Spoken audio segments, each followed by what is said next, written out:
Fala, seus mal diagramados! Em Casa Grande e Senzala, Gilberto Freire reproduziu o seguinte ditado: branca para casar, mulata para poder, negra para trabalhar.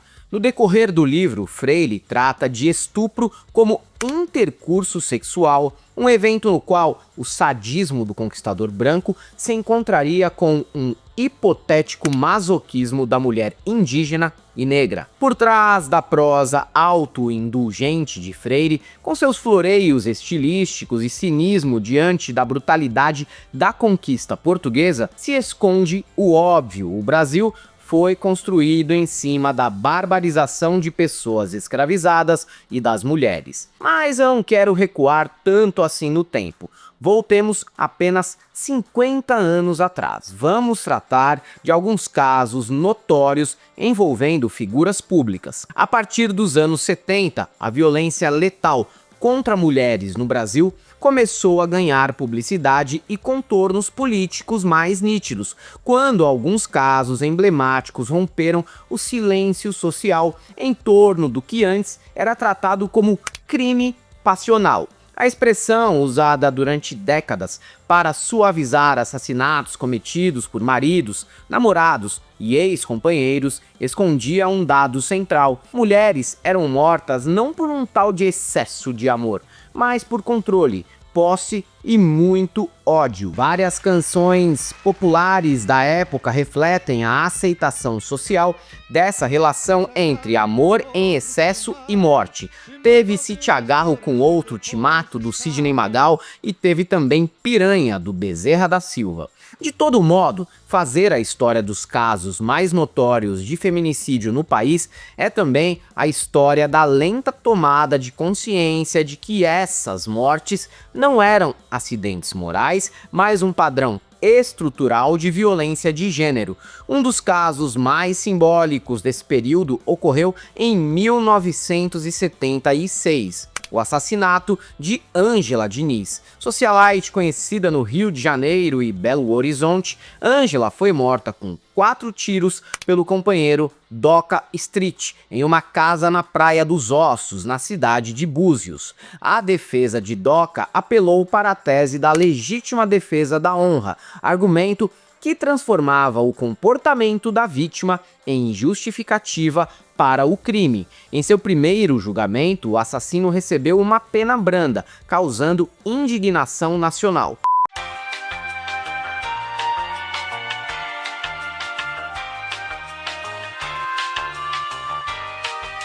O caso gerou o surgimento do movimento Quem Ama Não Mata e marcou uma virada no tratamento da violência contra mulheres pelo judiciário e também pela imprensa. Nos anos 80, outro episódio chocou o país: o assassinato de Eliane de Gramont em 1981. Cantora e compositora, Eliane foi morta a tiros pelo ex-marido, o cantor Lindomar Castilho, enquanto se apresentava em um restaurante de São Paulo.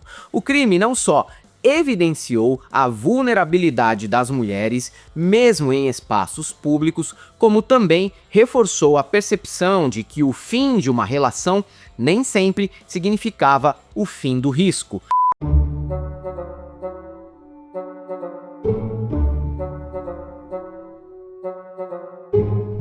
Na década de 90, a violência contra mulheres passou a ser estudada sistematicamente por universidades e organizações feministas, ainda que os casos individuais continuassem a chocar. Um dos mais emblemáticos foi o de Daniela Pérez, em 1992.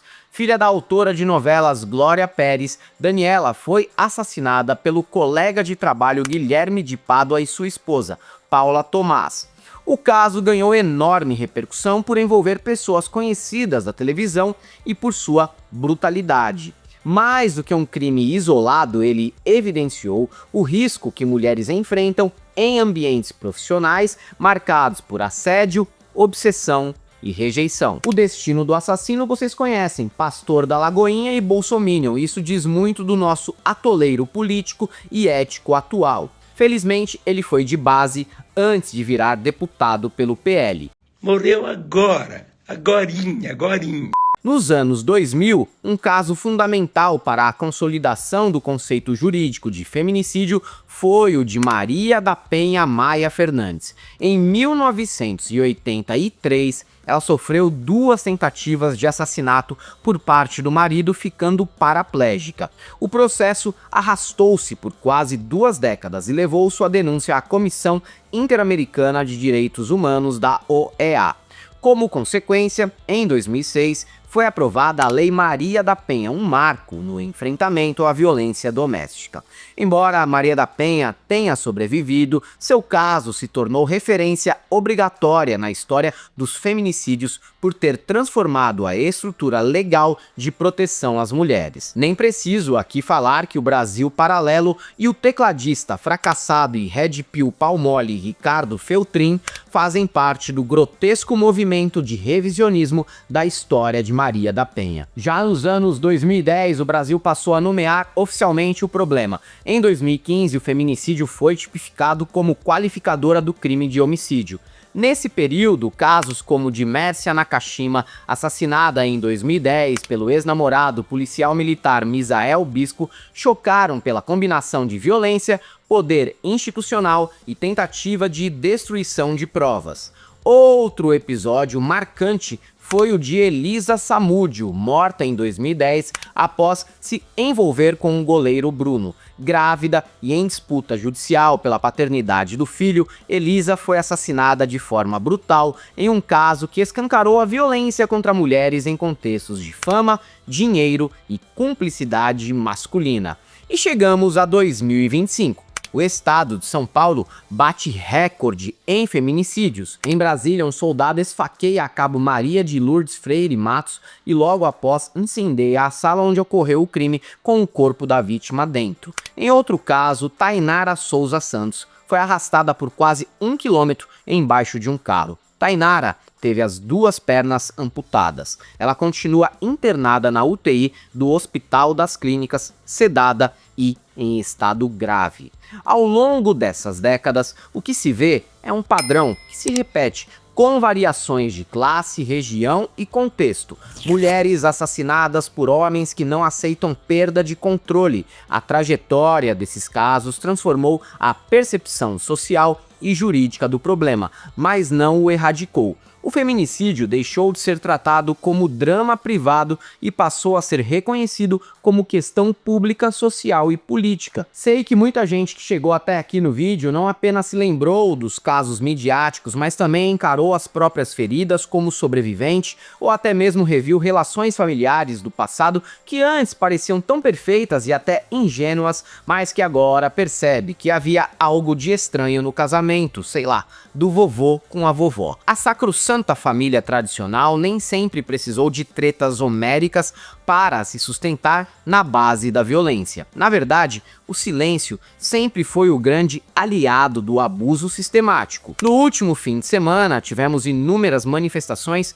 contra o feminicídio. A luta é permanente, apesar de certos avanços. Se ontem era Doca Street, hoje é Thiago Brenan e Douglas Alves da Silva. O padrão do machinho descontrolado virou não só um problema policial, mas político, como tem se comprovado nas últimas décadas. Esse machinho playboy é o que adora o tudo ou nada, especialmente quando a pimenta é no dos outros. Uns tentam golpe de estado, outros tentam defender o pai, colocando em risco a economia do país. Para eles, o mundo deve ser torcido para caber dentro dos seus medos, desejos, fantasias e anseios.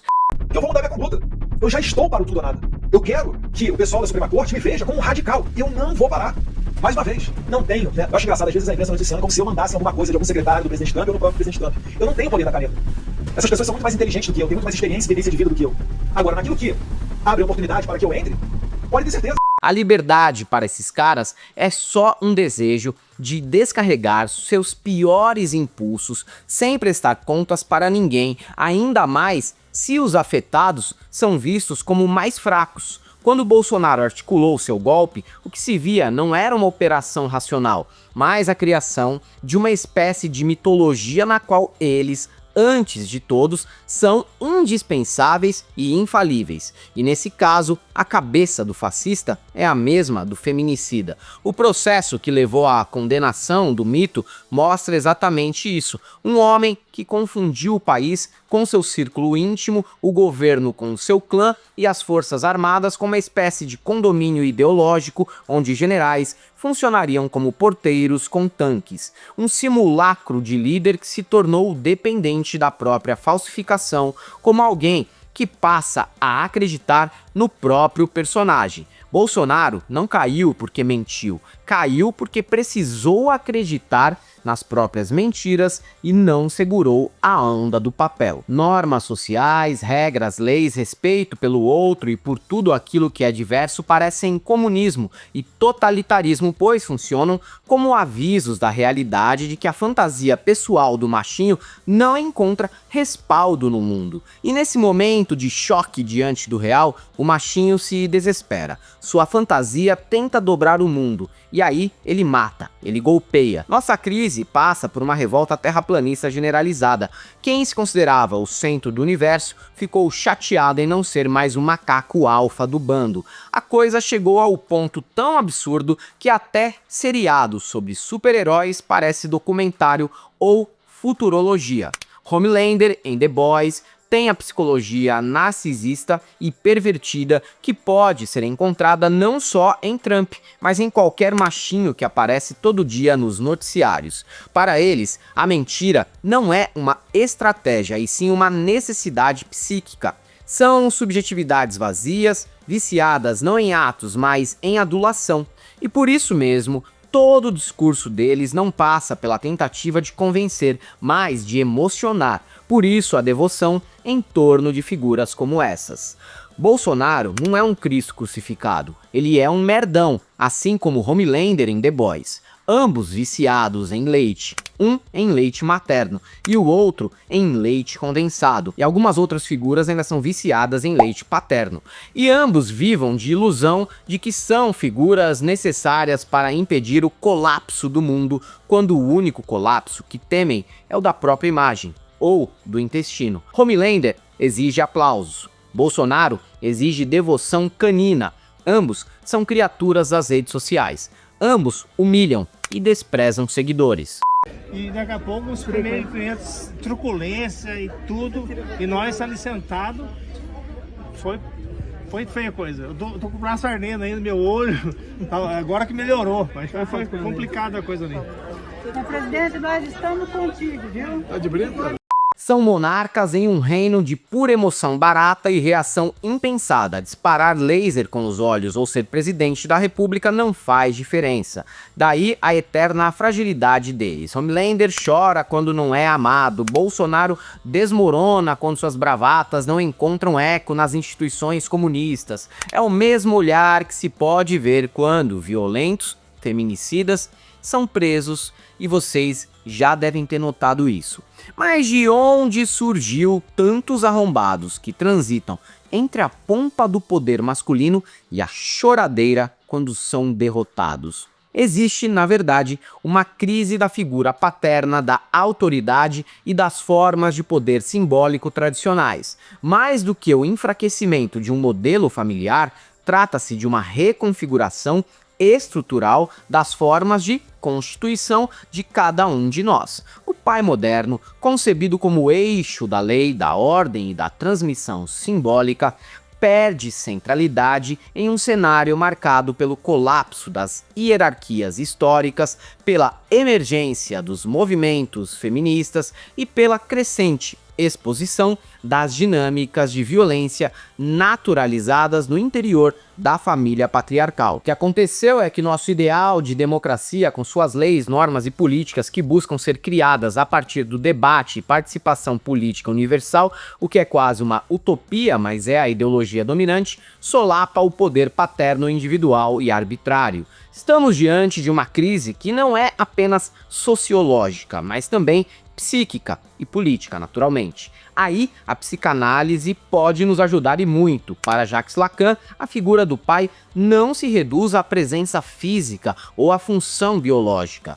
O nome do pai designa uma operação simbólica que introduz a lei e a linguagem, contendo a fusão imaginária do bebê com a mãe, inserindo o sujeito na ordem social. Quando Lacan fala em declínio do nome do pai, ele não diagnostica apenas uma mudança nos costumes, mas uma alteração profunda na maneira pela qual a autoridade se inscreve na nossa subjetividade. Do ponto de vista da teoria crítica, Theodor Adorno aborda a figura paterna como peça central na reprodução cotidiana da lógica autoritária.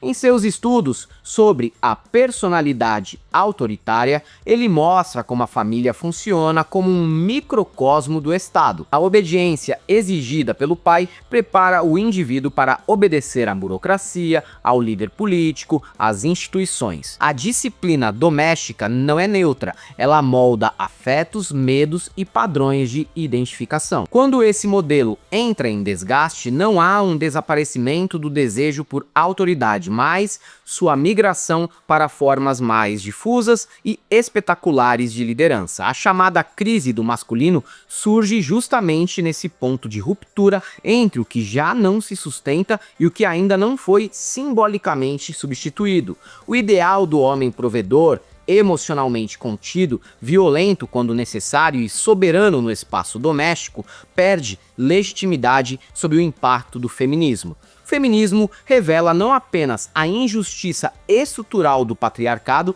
mas também sua fragilidade histórica. Ele desnaturaliza o que parecia dado. A autoridade masculina não é um fato biológico, mas uma construção cultural associada à manutenção da violência e desumanização das mulheres. Essa desestabilização atinge o núcleo da identidade masculina. Muitos homens não enfrentam apenas a perda de privilégios materiais, mas uma perda de coordenadas simbólicas. Se o pai já não encarna a lei, se a virilidade tradicional é desmascarada como um teatro opressivo, o que resta como horizonte de identificação? A figura do homem moderno passa a oscilar entre a busca desesperada por reconhecimento e o refúgio em caricaturas regressivas de poder, o mito e o Dutch, o Führer, o macho alfa. Adorno já havia antecipado essa dinâmica ao observar que a fragilidade das instituições tradicionais não conduz automaticamente à emancipação.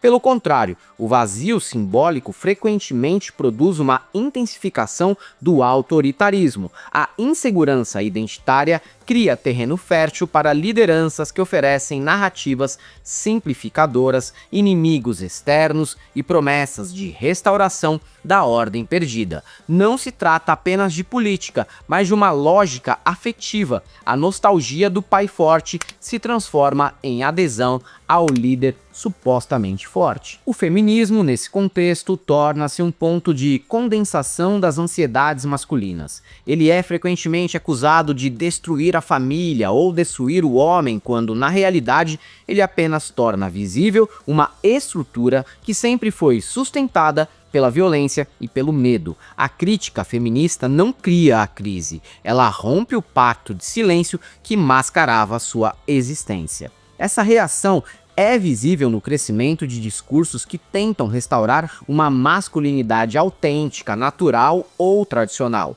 Esses discursos são menos uma defesa da tradição e mais um sintoma da desorientação contemporânea. Eles operam como fantasias de retorno a uma ordem imaginária em que o pai era indiscutido, a mulher era silenciosa e o mundo social parecia previsível. Vivemos numa farsa masculinista no qual homens fazem curso de masculinidade na montanha, enquanto em casa não podem abrir mão do salário da esposa submissa e passiva. O desafio que se coloca não é a restauração de um pai arcaico, nem a dissolução completa de toda a referência simbólica.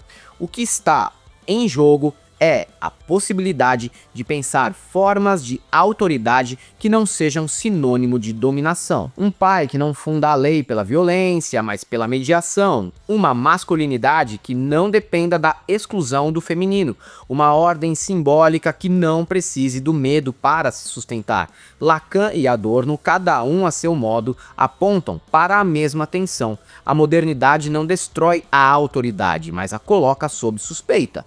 E no fim das contas, contas, o Brasil não é uma pátria gentil ou um país de todos. É um condomínio de machos frágeis, onde a masculinidade vive de bravata, a autoridade se sustenta no grito e a honra se lava com sangue no asfalto. Eles se acham pilares da família, da nação e da moral, mas desmoronam com uma lei, uma mulher que diz não ou um mundo que já não gira ao redor da sua frágil piroca. É isso aí, galera. Pra quem gosta do nosso canal, nós temos nosso apoio, seja membro, Pix, conta jurídica, caso vocês queiram e possam fazer uma colaboração para que a gente continue por aqui produzindo conteúdo para vocês. Além do YouTube, estamos presentes também no Facebook, no Twitter, no TikTok, no Threads, no Blue Sky. Sigam a gente por lá, não deixem de conhecer as nossas novas camisetas no site da El Cabriton e o nosso curso do ICL, o Instituto Conhecimento Liberta. E para todos aqueles que ainda não acreditam que o feminicídio é realmente um problema crônico e político do nosso país, só temos uma coisa para te dizer: não passarão.